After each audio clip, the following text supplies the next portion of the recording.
कुंद कुंद शमे ग्रंथराज पंचायत काज में वस्तु स्वयं की व्याख्या करते हुए समझा रहे हैं। तत्वज्ञानी जीव कोटि कोटि दृष्टियों पर दृष्टिपात करता है। द्रव्य गुण पर्याय को जानता हुआ राग शून्य जीना चाहता है। जानन क्रिया, दर्शन क्रिया, ज्ञप्ति क्रिया, दृश्य क्रिया, दोनों क्रियाएं राग शून्य हो तो तत्व का निर्णय होता है। दृश्य क्रिया, ज्ञप्ति क्रिया, दोनों क्रियाएं राग युक्त होती है तो चित्त को भ्रांत करती है। अब चित्त भ्रांत करती ये कैसे बनता है? सोच रहे हो, जान रहे हो राग युक्त, तो सोचते सोचते, जानते जानते, बोलते बोलते कुछ बोलते हो, कुछ बोलेगा, कुछ सोचते हो, कुछ सोचेगा, कुछ कहते हो, कुछ कहलाएगा। जब चित्त भ्रांत होता है, समझने की कोशिश करो मैं क्या बोल रहा हूं। चित्त भ्रांत होता है, विभ्रम को प्राप्त होता है, चित्त भ्रांत होता है और चित्त की भ्रांति धीरे धीरे आदमी को पागल भी घोषित करा देती है। चित्त की भ्रांति क्यों? इधर देखो, चित्त भ्रांत कैसा? किसी जीव का किसी वस्तु विशेष में राग लगा है और मस्तिष्क में वस्तु चल रही है जहां राग है। यह मैंने प्रश्न किया, भाई भोला ये विषय कैसा है? उधर विषय बोलता है, दिमाग कहां लगा है? उधर जहां राग था। बस कुछ से कुछ बोलना प्रारंभ हो जाता है। पढ़ते पढ़ते खुला ग्रंथ रखा है तब भी लाइन की लाइन भूल रहा है। चित्त भ्रांत है। सामने पुरुष बैठा है, पहचान नहीं पा रहा है, चित्त भ्रांत है। यही भ्रांति जब दीर्घ समय पे पहुंच जाती है तो जगत के बीच में वो पागल संज्ञा को प्राप्त हो जाता है, उन्मत्त संज्ञा को प्राप्त हो जाता है। चित्त की भ्रांति से ही पागलपन छाता है और चित्त भ्रांति का हेतु राग। चित्त भ्रांति का हेतु राग, चित्त भ्रांति का हेतु राग। जितना राग बढ़ेगा उतना चित्त भ्रांत होगा। जिसे तुम चाहते हो, जिसे तुम चाहते हो वो तुम्हें न चाहे तब भी चित्त भ्रांत होगा। जिसे तुम चाहते हो वो तुम्हें भी चाहे, चित्त मां भ्रांत होगा। 24 घंटे न मां दिखेगी, न बहन दिखेगी, न भगवान दिखेगा, न गुरु दिखेगा, न प्रभु दिखेगा। मात्र मात्र जिसे तुम चाहते हो वही दिखेगा। चित्त भ्रांत है।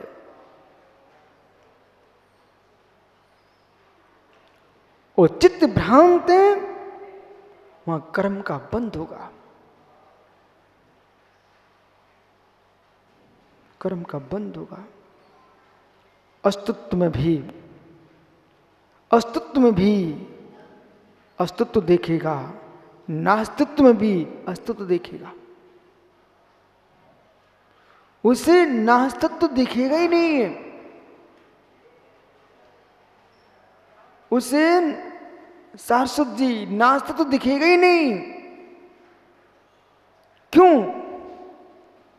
राग के काल में नास्तित्व दिख जाए तो वैराग्य ना हो जाए। एक एक शब्द पकड़ना। आज गाथा 169 है।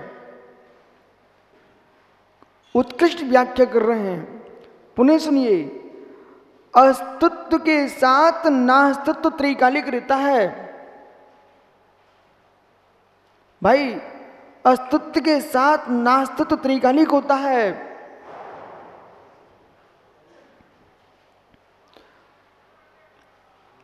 परंतु अस्तित्व के साथ नास्तित्व त्रैकालिक है, नास्तित्व के साथ अस्तित्व त्रैकालिक है, परंतु सत्य भी त्रैकालिक है। अस्थि का भी अस्तित्व है और नास्ति का भी अस्तित्व है। अस्थि का भी अस्तित्व है, नास्ति का भी अस्तित्व है। अस्तित्व जो है वो सामान्य गुण है, विशेष गुण नहीं है। जो सामान्य गुण है वो सबके साथ रह लेता है, जो विशेष गुण होता है वो अपने ही पास रहता है, दूसरे के साथ नहीं रहता। सामान्य गुण होता है, इसलिए तो सामान्य है, जो सब में सामान्य रूप से है। अस्तित्व, वस्तुत्व, प्रमेयत्व, गुणगत, प्रदेश, चेतन, चेतन, मूर्त, मूर्त, द्रव्याण, 10 सामान्य गुण। ये द्रव्य के 10 सामान्य गुण हैं। इन सामान्य गुणों में जो अस्तित्व जो गुण है, सामान्य गुण है, तो मित्र दो दृष्टि में अस्तित्व देखना और दो दृष्टि में नास्तित्व देखना, बोला समझ में आएगा तभी जब समझने की कोशिश करोगे, अन्यथा कुछ भी समझ में नहीं आएगा। मैं प्रारंभ कर रहा हूं। अस्तित्व नास्तित्व दो दृष्टियों में देखिए। एक अस्तित्व नास्तित्व, मुझे देखिए, मेरा मेरे में अस्तित्व है, मेरा आप में नास्तित्व है, एक दृष्टि। मेरा मेरे में अस्तित्व है, मेरे में आपका नास्तित्व है, मेरे में ही, ठीक, एक दृष्टि। अस्तित्व उत्पत्ति रूप, अस्तित्व नाश रूप। मनुष्य पर्याय का अस्तित्व है। ये किसके लिए सूत्र चल रहा है साथ का जी? नैवम सतो बिना नैवम अस्तो विनाशो, सतो विनाशो अस्तो जन्म। ये सूत्र किसके लिए है? नैवम अस्तो जन्म सतो विनाशो, ये सूत्र किसके लिए है? ये सद्द्रव लक्षण के लिए है। ये सूत्र किसके लिए है? सद्द्रव लक्षण के लिए है, द्रव दृष्टि के लिए है, कि पर्याय दृष्टि के लिए है। मोन ने जल्दी जल्दी बोले, समय बहुत लगेगा। ये नैयम अस्तो जन्म सतो विनाशो, ये सूत्र किसके लिए है? ये सद्द्रव लक्षण के लिए है, सद्द्रव लक्षण के लिए है।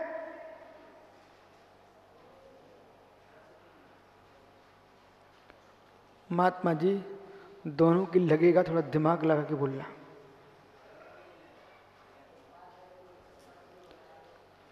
पहले देखो आप इधर अधूरे पे से बोल रहे आप बेटा। ये सूत्र मात्र द्रव्य के लिए है। नैयम अस्तो जन्म सतो विनाशो, असद्भूत द्रव्य का जन्म नहीं होता है और सद्भूत द्रव्य का विनाश नहीं होता। ये किसके लिए सूत्र है?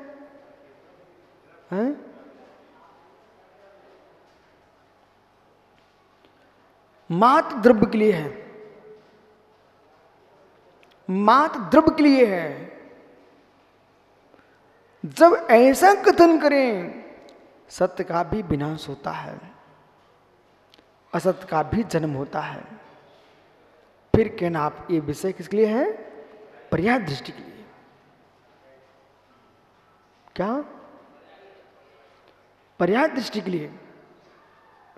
पर्याय दृष्टि में सत्य का जन्म होता है, असत्य का उत्पाद होता है। पर्याय दृष्टि से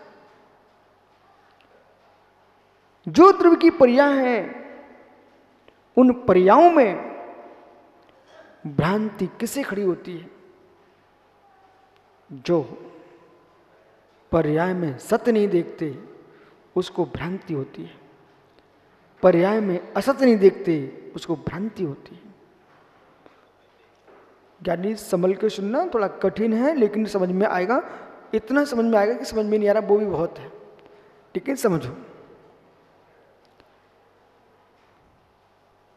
द्रव्य सत्य है, द्रव्य असत्य है।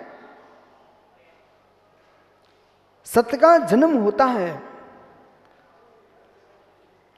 सत्य का नाश होता है।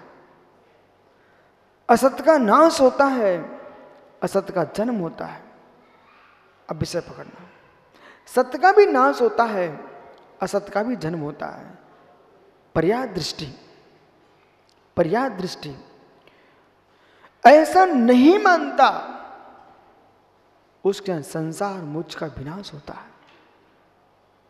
ऐसा नहीं मानता, मोक्ष तत्व की प्रूपणा तो बहुत कठिन गहरी है, उसको तो संसार का ही ज्ञान नहीं है, संसार का ही ज्ञान नहीं। ओह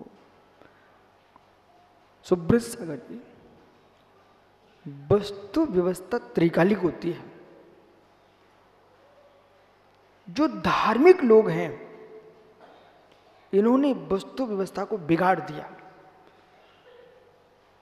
जो क्रियाभूत धार्मिक हैं, पक्षभूत धार्मिक हैं, उन्होंने वस्तु व्यवस्था को बिगाड़ दिया।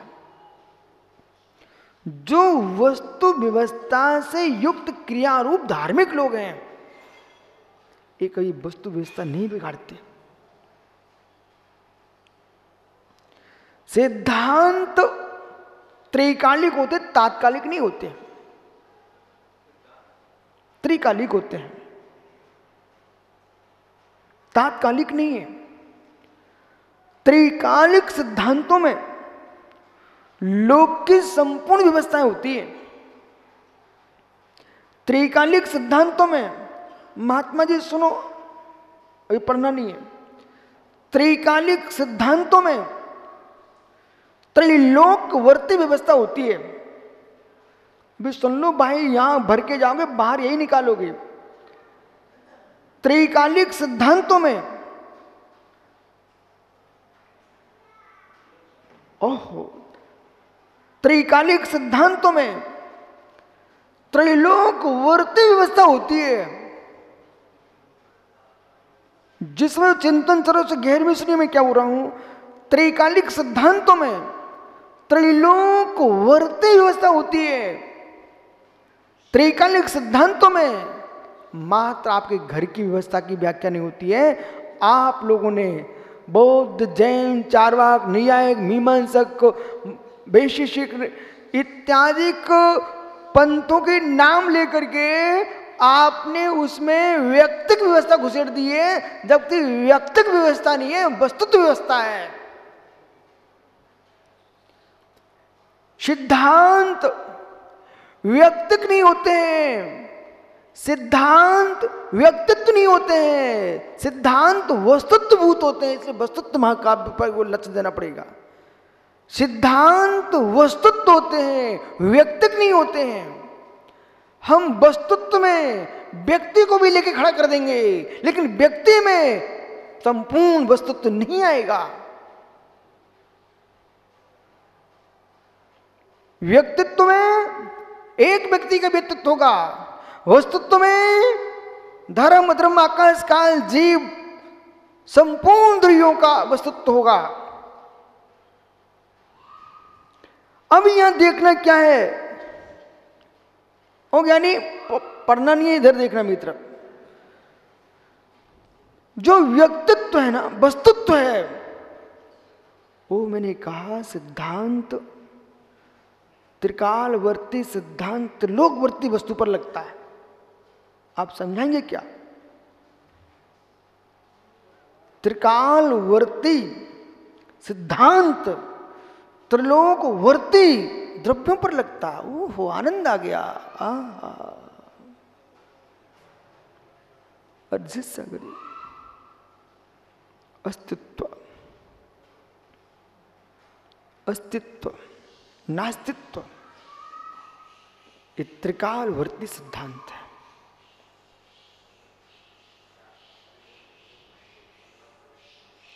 अस्तित्व, नास्तित्व, अस्तित्व, इसमें इसका नास्तित्व है। चलिए एक दृष्टि, सत्य का असत्य होना, असत्य का सत्य होना पर्याय दृष्टि से त्रिकालिक है। ये जैनी के घर का है कि बौद्ध के घर का है कि चारवाक के घर का है कि मीमांसा घर का है, सांख्य के देश का है, नैयायिक के घर का है, भाट का है, किसका है कि प्रभाकर के समंत हृदय का है कि अकलंक विद्यानंद स्वामी का है। ओहो, कथन करने वालों ने वस्तु व्याख्या अपने घर की बना के रखी हुई है। ये अज्ञानी अहंकारी मूढ़ों की व्याख्या है, लेकिन वस्तु धर्म किसी के घर का नहीं है, हर वस्तु में है।